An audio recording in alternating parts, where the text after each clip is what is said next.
अस्सलाम वालेकुम मेरे तमाम किसान भाइयों, आपको जदीद एग्री फार्मिंग में खुश आमदीद।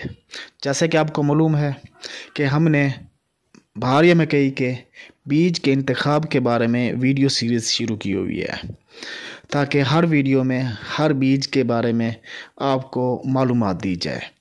हमारा इस वीडियोस सीरीज़ बनाने का मकसद सिर्फ यही है ताकि हम बीज के बारे में आगाही आपको दे सकें, क्योंकि बहारिया मकई में हर बीज की खसूसियात मुख्तलिफ होती है, तो इसलिए उसके ऊपर हमने हर बीज के लिए अलग से वीडियो सीरीज़ बनाई है। आइए देखते हैं कि आज हमारा जो बीज है बहारिया मकई का डेक्लाब या मोनसेंटो का 6317 है। 6317 की हमने खसूसियात डिस्कस करनी है।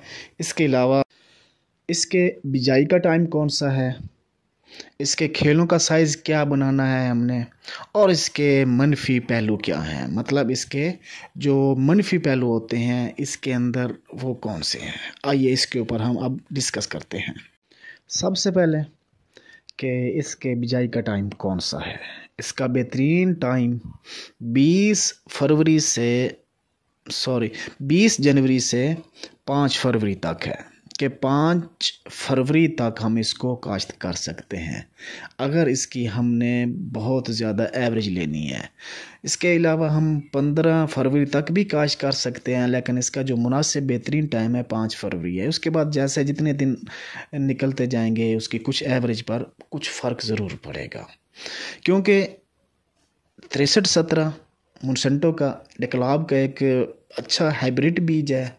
इसकी जो पैदावारी सलाहियत है वो 140 से 45 मन है कि अच्छी मैनेजमेंट हो। अब देखते हैं इसका बेड का साइज़ क्या होना चाहिए, खेलों का साइज़ क्या होना चाहिए। 22 इंच का वाटर चैनल होना चाहिए और 22 इंच का ही बेड साइज़ होना चाहिए, जबकि इस 6317 के पौधे जो हमने लगाने हैं उनका जो दरमियानी फासला होना चाहिए वो 6 से 7 इंच होना चाहिए। एक पौधे से दूसरे पौधे तक जो दरमियानी फासला है वो 6 से 7 इंच होना चाहिए। अब हम देखते हैं कि ये किस स्ट्रक्चर का पौधा होता है। 6317 जो होता है वो दरमियाने स्ट्रक्चर का पौधा होता है।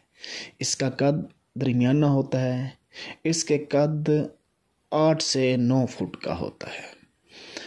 8 से 9 फुट का इसका कद होता है। इस कद की वजह से ये आंधियों में अच्छी तरह सरवाइव कर सकता है और इसके जो गिरने के चांस हैं बाकी की निस्बत बहुत कम है, क्योंकि पौधा अच्छा होता है, सेहतमंद पत्ते होते हैं, जिसकी वजह से ये आंधियों में बहुत ही कम चांस होते हैं कि ये गिरे। बाकी इसके जो पत्ते होते हैं, इसका जो साइज़ होता है पत्तों का थोड़ा बाकी की निस्बत कम होता है। शुरू में ये पौधा तेज़ी से ग्रोथ करता है, बहुत जल्दी नोशोनुमा पाता है और इसमें बीमारियों के ख़िलाफ़ क़ुव्वत मुदाफ़ियत बाकी की निस्बत थोड़ी कम है।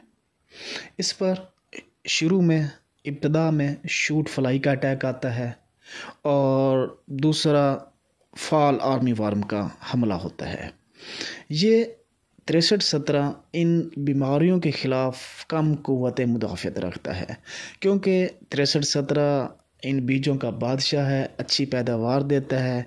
इनको कंट्रोल करने के लिए अगर हमने अच्छी मैनेजमेंट की तो 6317 का कोई दूसरा बीज मुकाबला नहीं कर सकता। हमें चाहिए कि इसके लिए अच्छी कंपनियों की स्प्रे का इस्तेमाल करें, ताकि ये फॉल वर्म और शूट फ्लाई के ख़िलाफ़ अच्छे से हम मौसर तरीके से कंट्रोल हासिल कर सकें। अब इसके आते हैं छल्ली की तरफ। इसकी जो छल्ली होती है पीले रंग की होती है और इसमें जो दाना होता है, दाने का जो साइज़ होता है वो लंबा होता है और चिपटा होता है। बाकी इसमें जो तुक्का होता है वो कदरे छोटा होता है, क्योंकि दानों की तादाद ज़्यादा होने की वजह से, दाने की लंबाई ज़्यादा होने की वजह से तुक्का कम होता है, जिसकी वजह से इसकी एवरेज बहुत ज़्यादा आती है।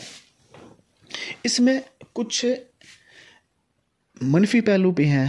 अच्छा वैरायटी तो है, अच्छा हाइब्रिड बीज तो है, इसकी पैदावार 140 से 45 मन आ सकती है अगर हम इसके ऊपर अच्छी मैनेजमेंट करें, माहौल भी हमें साजगार मिले, अच्छा मौसम मिले। पिछले साल की तरह जैसे आप लोग जानते हैं कि बहुत ही बेहतरीन मौसम रहा था, हमारे दोस्तों की 170 मन तक भी इसकी एवरेज आई थी और मेरी अल्हम्दुलिल्लाह 160 मन तक हुई थी।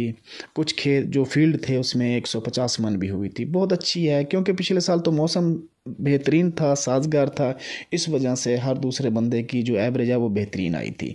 लेकिन इसके ऊपर हम अच्छी मैनेजमेंट करें, खाद अच्छे तरीके से दें, क्यों खादें ही इसके लिए ज़रूरी है। हाइब्रिड जितने भी होंगे उसको नाइट्रोजन की ज़रूरत ज़्यादा होती है। जितने हाइब्रिड बीज हैं वो यूरिया खाद ज़्यादा इस्तेमाल करते हैं। अगर हमने इस पर इसकी जो मिकदार है खाद की, ख़ासकर यूरिया की, हमने पूरी कर दी तो इंशाल्लाह बहुत ही अच्छी इसकी एवरेज आती है।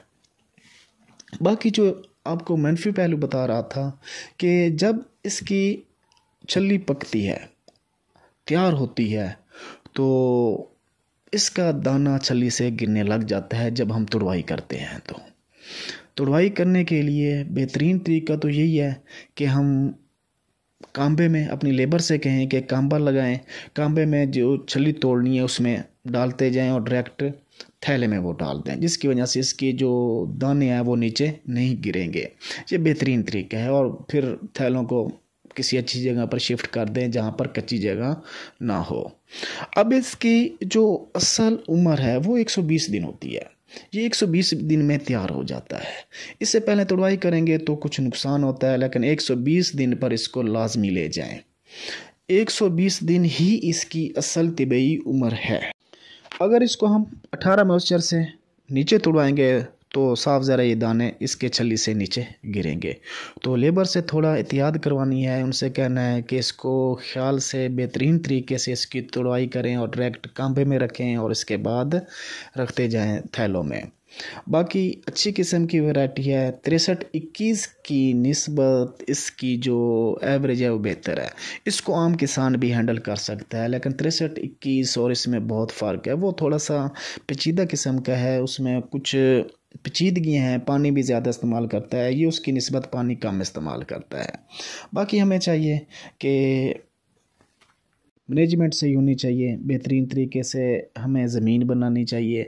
जितनी अच्छी ज़मीन होगी ये नौशुमा सही पाएगा और बेहतर पैदावार देगा, क्योंकि पौधे पर ही पैदावार डिपेंड करती है। जितना सेहतमंद पौधा होगा छल्ली भी बेहतरीन होगी और उसमें मौजूद जो दाने होंगे उनकी तादाद भी ज़्यादा होगी। सबसे पहले हमें ज़मीन की तैयारी भी अच्छी करनी चाहिए। उसमें कोशिश करें कि शुरू में ज़मीन तैयार करते हुए उसमें DAP का इस्तेमाल कर दें। जितनी उसमें DAP जल्दी डालेंगे हमारे पौधे बेहतरीन होंगे। जी, आज का हमारा टॉपिक क्लोज़ हुआ, क्योंकि 63 सदरा के बारे में जो भी मालूमात थी मैंने आप तक पहुंचा दी।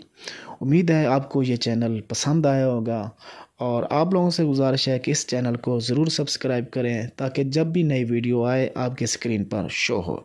शुक्रिया।